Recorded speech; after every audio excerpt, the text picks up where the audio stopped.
नमस्कार दोस्तों, आप सभी का स्वागत है हमारे इस चैनल पर। अगर आप नए हैं तो प्लीज़ हमारे चैनल को लाइक शेयर सब्सक्राइब ज़रूर करें और कहाँ से किस ज़िले से वीडियो देख रहे हैं कमेंट बॉक्स पर कमेंट करके ज़रूर बताएं। तो चलिए बढ़ते हैं आज की बड़ी खबर की ओर। मुख्यमंत्री विष्णुदेव साय की अध्यक्षता में आज यहां मंत्रालय महानदी भवन में आयोजित कैबिनेट की बैठक में अनेक महत्वपूर्ण निर्णय लिए गए। मंत्रिपरिषद द्वारा राज्य पुलिस सेवा संवर्ग के उचित प्रबंधन हेतु अर्हकारी सेवा अवधि पूर्ण कर चुके वर्ष 2005, 2006, 2007, 2008 तथा 2009 बैच के अधिकारियों को मंत्रिपरिषद द्वारा जनजातीय समूहों एवं अन्य वंचित वर्गों के गरीब युवा, महिलाओं एवं तृतीय लिंग के लोगों के संस्थागत विकास के लिए महत्वपूर्ण निर्णय लेते हुए छत्तीसगढ़ शासन एवं pan IIT alumni reach for India foundation pan IIT के मध्य एक गैर लाभकारी संयुक्त उद्यम कंपनी के गठन को मंजूरी प्रदान की गई। इस जॉइंट वेंचर कंपनी के माध्यम से अनुसूचित जनजाति एवं अन्य वंचित समुदायों के गरीब युवाओं, महिलाओं एवं तृतीय लिंग के लोगों को संस्थागत व्यावसायिक शिक्षा, कौशल विकास एवं ग्रामीण उद्यमिता के माध्यम से सशक्त एवं विकसित किया जाएगा। छत्तीसगढ़ शासन एवं पैन आईआईटी का ज्वाइंट वेंचर वंचित समुदायों के विकास के लिए आदिवासी उपयोजना, अनुसूचित जाति उपयोजना आदि के अप्रयुक्त फंड का अभिसरण कर आजीविका एवं सामाजिक आर्थिक बदलाव के लिए कार्य करेगा। कौशल विकास कार्यक्रमों के प्रशिक्षकों के प्रशिक्षण का कार्य पैन आईआईटी द्वारा किया जाएगा। प्रशिक्षित युवाओं को अंतर्राष्ट्रीय बाजार में रोजगार के अवसर उपलब्ध कराने हेतु आवश्यक कौशल के साथ फॉरेन लैंग्वेज सिखाने का कार्य किया जाएगा। पैन आईआईटी द्वारा प्रशिक्षण देने के लिए जिला प्रशासन एवं विभागों द्वारा आवश्यक शासकीय भवनों का पहचान किया जाएगा एवं उसे ज्वाइंट वेंचर कंपनी को हस्तांतरित किया जाएगा।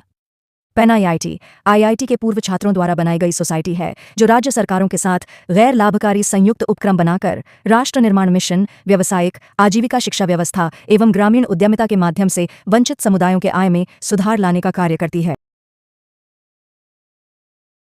छत्तीसगढ़ सरकार ने आबकारी विभाग से जुड़े एक बहुचर्चित मामले में अब तक की सबसे बड़ी कार्रवाई की है। कुल 22 अधिकारियों को निलंबित किया है। यह कार्रवाई पूर्ववर्ती भूपेश सरकार के दौरान हुए 3,200 करोड़ रुपए के शराब घोटाले की जांच के आधार पर की गई है।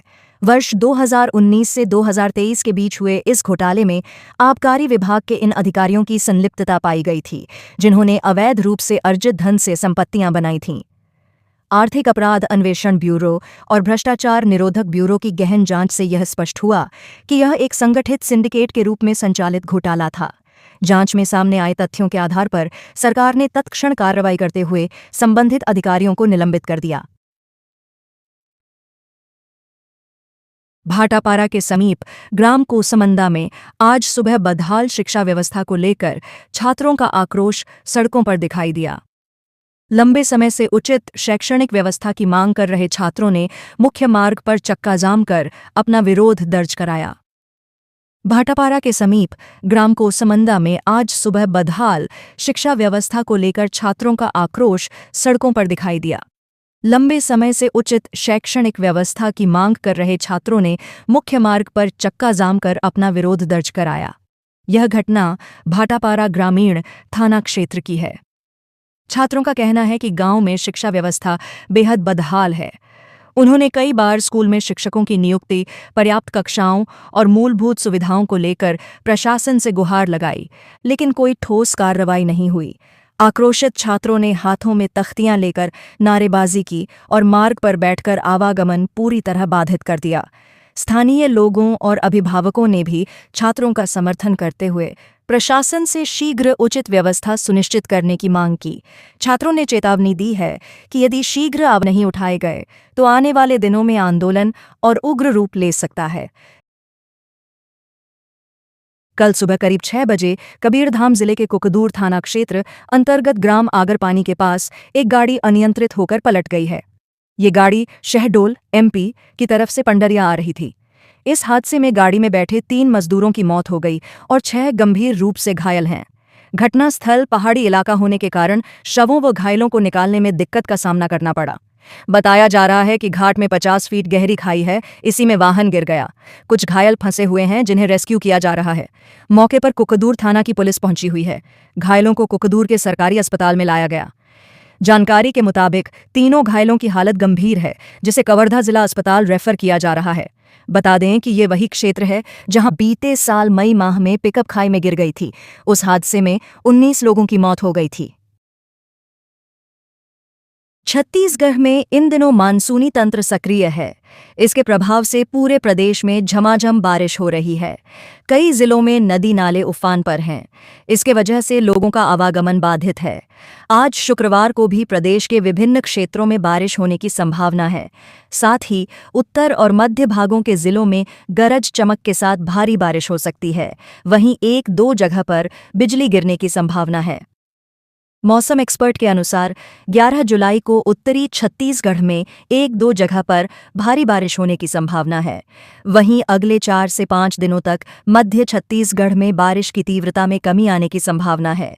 हालांकि इस बीच प्रदेश के विभिन्न जगहों पर बारिश का दौर जारी रहेगा। आज प्रदेश के अधिकांश जगहों पर हल्की मध्यम बारिश होने की संभावना है। वहीं 1-2 जगह पर भारी बारिश के साथ में गर्जन की संभावना जताई गई है। राजधानी रायपुर में आज आकाश मेघमय रहने के साथ कुछ जगहों पर बौछारें पड़ने की संभावना है। वहीं पिछले 24 घंटे के दौरान दुर्ग, बिलासपुर और रायपुर संभागों के जिलों में 1-2 जगह पर भारी बारिश हुई है। सुकमा जिले के कोंटा और भेज्जी थाना क्षेत्र में बलों को नक्सल उन्मूलन अभियान के तहत बड़ी सफलता मिली है। अलग अलग कार्रवाई में कुल 6 नक्सली गिरफ्तार किए गए हैं, जिनमें 2 पर कुल 3 लाख रुपए का इनाम घोषित था। ये नक्सली कोंटा एरिया कमेटी से जुड़े सक्रिय सदस्य थे और लंबे समय से फरार चल रहे थे। गिरफ्तार नक्सलियों में माधवी मोया और कुंजाम मुका शामिल हैं, जो 2023 में विधानसभा चुनाव के दौरान मतदान केंद्र पर फायरिंग और 2024 में ग्रामीण ताती बुधरा की हत्या जैसी घटनाओं में शामिल रहे हैं।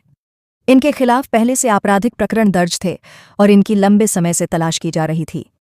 इन्हें ग्राम पीलाबाया के पास घेराबंदी कर पकड़ा गया।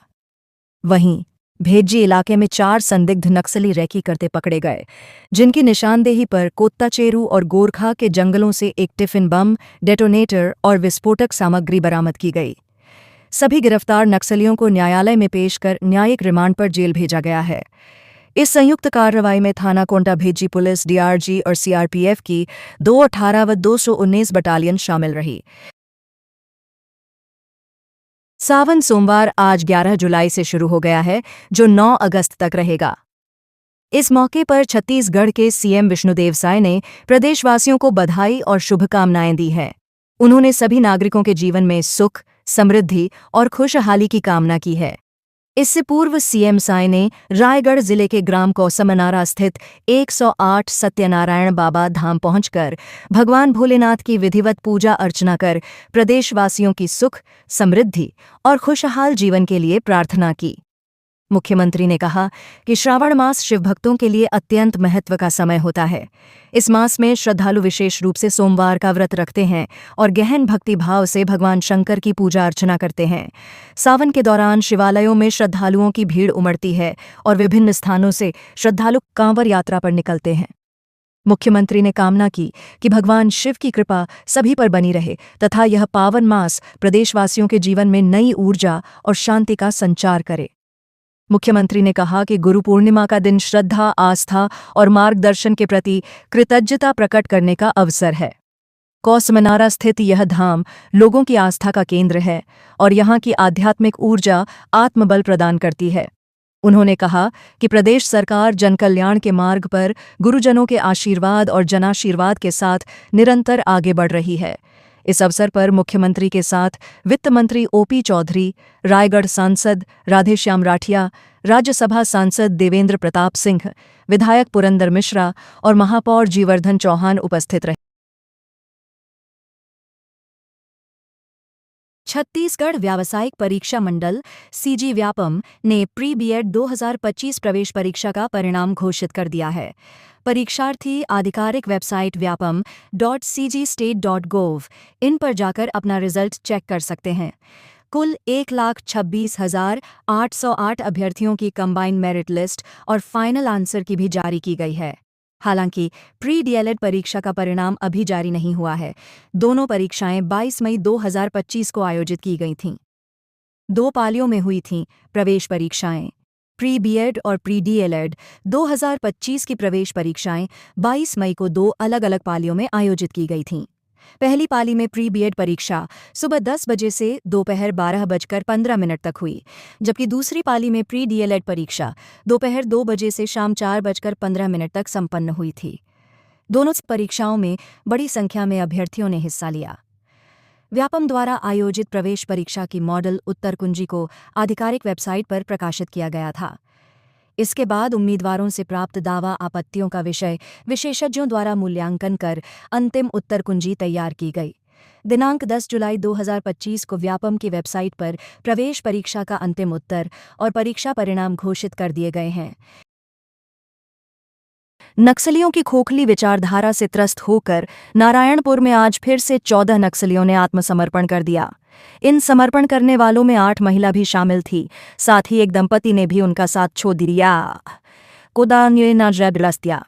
बताया जा रहा है कि कुतुल एरिया कमेटी के अलावा आमदाई एरिया कमेटी में सक्रिय रहने वाले नक्सलियों ने नक्सलियों की खोखली विचारधारा से त्रस्त होकर आत्मसमर्पण करने का फैसला लिया। इन समर्पण करने वालों में 8 महिला नक्सली भी शामिल है। वही नक्सलियों की टीम में शामिल एरिया कमांडर सुखलाल, जिस पर 8 लाख का इनाम था, उसने भी अपनी पत्नी के साथ सरेंडर कर दिया। इन सभी आत्मसमर्पण करने वाले नक्सलियों के ऊपर 37 लाख रुपए का इनाम घोषित था।